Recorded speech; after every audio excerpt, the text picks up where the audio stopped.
Hello everyone, I'm Ahmad and I'm a working student at Iconic Solutions in System Technologies in the Department of Business Development and Sales. Since the beginning, Dennis has been interviewing everybody, but today, Dennis, I'm going to be interviewing you. I'm happy to be here. Thanks, Ahmad. Thank you. So, the first question is, Dennis, what inspired you to get into the energy sector and continue your career in this sector? That's a good question, and actually I started with IT. I did my A-level degrees here in Germany, Abitur. I did some research and I found out there was a new apprenticeship program, IT systems salesman, and it actually covered all the things that I was really enthusiastic about. So I started with Deutsche Telekom. I was really on a good track and I could really see myself there for the next years and even decades. And then the IT bubble burst, and suddenly this company that had around 150,000 employees started laying off 10,000 every year. And I was not even done with my 2.5 years apprenticeship time, and I thought this is not a good position for a young man. You are not married, no children. Each time you are like number one for any further layoffs. And then a colleague of mine told me that in Bochum, at the beautiful Ruhr University, there was a new study course of the Department of Mechanical Engineering. It was SAPM, Sales Engineering and Product Management.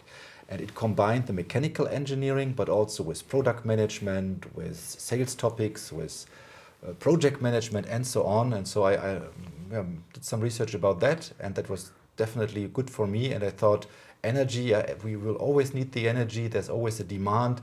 The energy bubble cannot burst like the IT bubble burst, because there's really like a need. You need electricity on a daily basis and so on. So that's why I switched, and I'm happy I did so.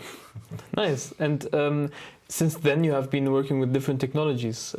Which technology, or has there been a technology or innovation which has blown your minds? Good question, Ahmad. Well, I don't really see so much of like big innovations since, for example, in my bachelor's thesis in 2008 for Evonik, which is one of the predecessors here of Steag Iconic these days, looking at all the energy producing or changing from one kind of energy to another one. Yeah, so everything. And I could see that the wind, for example, has a long history. It's like this, what we see today with the 3 rotors. But there's also different designs with 1, with 2, with 4 I have hardly seen, but 5 and so on. So there's many things that have been tried and tested for decades and centuries. So it's if you just read the internet and some magazines and oh my God, there's a big innovation. Oh people, did you know we can make the usage of the wave energy from the ocean? And I'm like, okay, this has been done 30 years ago and 50 years ago, and so that's also why I was happy from your proposal to do some Instagram stuff, some energy related topics here. Yeah, look at those things and find out what's really about them. Is how big is the leverage of that? Yeah, I saw it online. Some plate you put on the sidewalk, and if people step on it, you make electricity. Yeah, but how much is it? And can you charge a phone with that, for example? That's what I'm really curious about. And so, sorry, I don't really see so much innovation, but of course there's very many small steps and stuff is improved, but maybe not the technical side is the astonishing part, but the cost side. When I was writing this bachelor's thesis in 2008, everything was sometimes 10, sometimes 100 times more expensive than it is these days. I couldn't, the PV, I don't know, 50 cents, €1 per kilowatt hour of the cost. And now it's 6 cents, 10 cents, something like that. So this is actually the astonishing part there. Yeah. Nice. And this sounds like a challenge, but speaking about challenge, what was the biggest challenge you have faced in your career? I must say it's the constant need to change, to learn, to adapt. IT changed a lot over the years. Now everything is about AI, and nobody really knows what the capabilities are and where the limits are. I checked it out a year ago, and I saw, I think, one of the big names was kind of lying to me right in my face. And if I caught it, oh sorry, yeah. But I need good answers from the AI. it's good. But besides that, the challenge is that, yeah, the energy situation is changing. When I started, we had the big power plants, coal-fired, gas-fired. Now it's all going smaller. The money that the customers can spend on some improvement is different. Well, what if you have like an 800 megawatt coal-fired power plant, you can easily spend lots of money for improvements because you will also save a lot of money. But to adapt that to different industries, to different ways, I don't know, some small, medium-sized wind turbines, some small wind park, they have different money to spend, and still we should strive for efficiency, for availability and those things, but the approach is totally different. So to adopt to that, to those no industries, that's for me the struggle, but the challenge year by year. And you have had customers all over the world. So you have been to all of Europe, you have been to Asia. What kind of intercultural challenges have you faced? Yeah, definitely the human factor is very important for any success, for any failure. Yeah. You have expectations, you have a standard mode of operation. Yeah? If you ask me to organize a dinner with customers, I will go a certain way. And if you do the same in Asia, ask somebody, they will have different steps, maybe ask around more before they reach out to somebody. That really depends. Or in Africa also, how to get to the customer, what to show to them, and so on. Typically, I try to adjust to what the country, what the culture is kind of dictating or showing me what to do. On the other hand, there's my personal struggle there. Customers invite us for being a German engineering company, and you have certain expectations to a German engineering company, how they operate. Yeah, they might not be the most social ones when it comes to a business meeting. There's stereotypes about the Germans. They're rushing into a meeting and coming straight to business. And of course, I can also just have the coffee there. But on the other hand, that's what the customers expect. And that's what I sense, what I feel is, yeah, they pay the premium money for the premium service. And they want, yeah, maybe this kind of pushy thing in certain ways. So this balance between, yeah, being cultural appropriate and also still being the German engineering company is difficult, and for sure there's also some biological traits, yeah, some personality traits that also play into there. So I think this kind of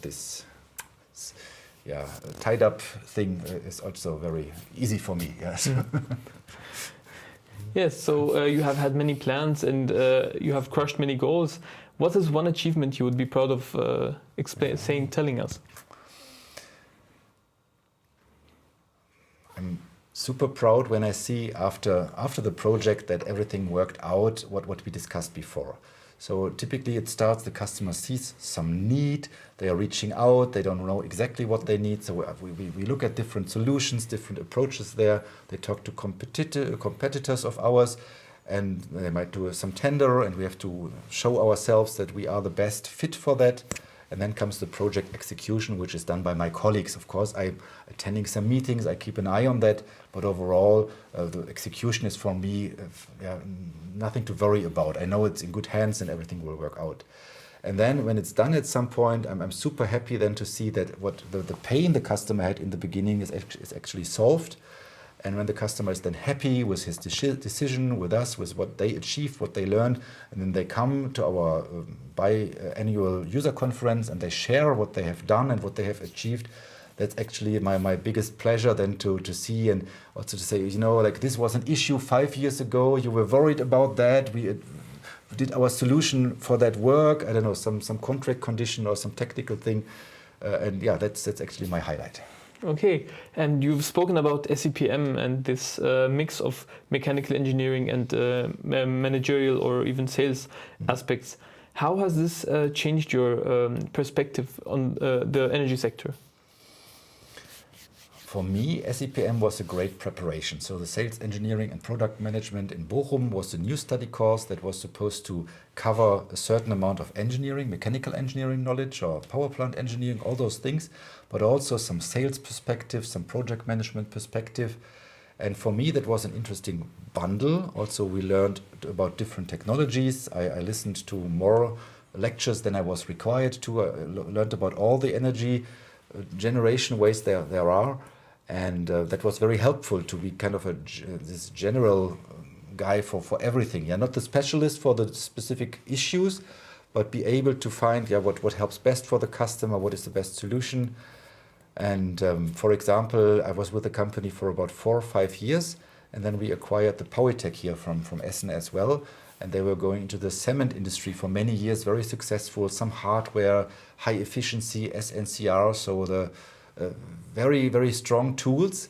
Yeah, but I had so far just dealt with the power plants. But with everything that I still remembered from university, and yeah, it's never 100%. You remember, I don't know, 10% after a couple of years working. Yeah, that was still enough to help me to get in quickly, to be able to read the right documentation, some technical stuff. Quickly we went to some cement plant, and I was also able to present how our power plant solution fits to their needs. Not 100% yet, but I was open with the customer. Hey, this is where we are. That's where we are strong. My colleagues have deeper knowledge, but hey, let's talk about this. And everybody was happy. It was good. So SEPM helped me to be that flexible. Mm-hmm. And thinking about the upcoming years, which goals do you have, or which plans do you have for the upcoming years on your personal basis? Yeah, thanks. It's a mind-blowing question. I would say with all the video stuff, we've made a very good step forward, and I want to dig more into that. I want to make more interesting, more appealing videos. We started 6 weeks ago with the Instagram world, so it's a different world. You have to be very short and concise. My first videos, marketing started 5 years ago with me, were maybe 90 minutes, and now we talk about 90 seconds or maybe less. Yeah, so this is a challenge in that area. On the other hand, I want to further learn about the new industries. I don't know, from the more about the wind, more, yes, cement. I have already had some touch points, but more about the PV, and not just about the technical stuff, also about regulations and KPIs, what the customers are looking for, and so on. So learn more about those industries. I have some knowledge, but yeah, I think that's something that I can grow. And which lesson have you learned on your way, which you could tell us about?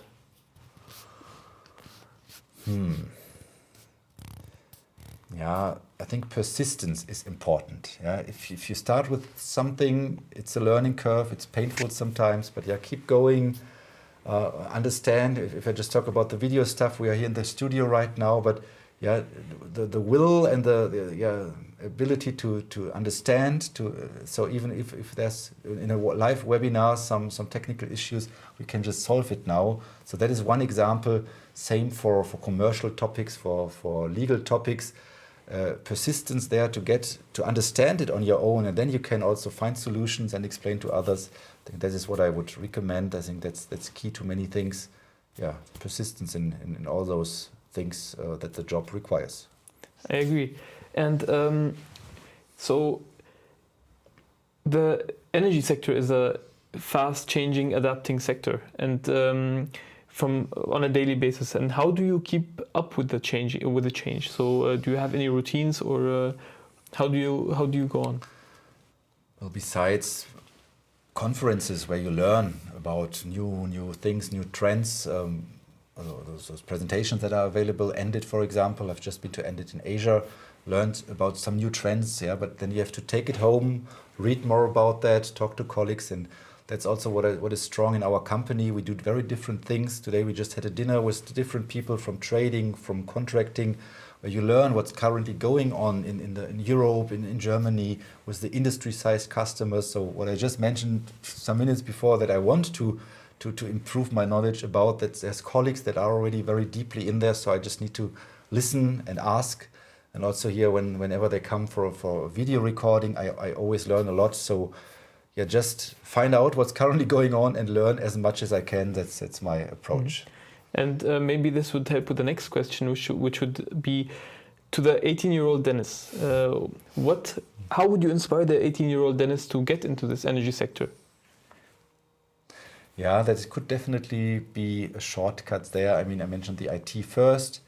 Now I'm in the energy, which is even bigger. It's more maybe sustainable, because yeah, we just need the energy.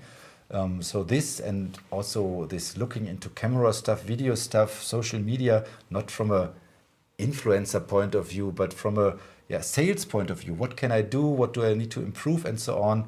that's all what I would tell myself to look into a little bit more early, maybe. But overall, I think that's good decisions, and that's long-term things that are still interesting. And yeah, so I would tell myself, yeah, go this direction, go into energy, and find your spot where you can actually provide value to everybody. Great advice. Thank you very much, Dennis, for your time. Thank you, Ahmad. Thank you. Goodbye, everybody. Bye-bye.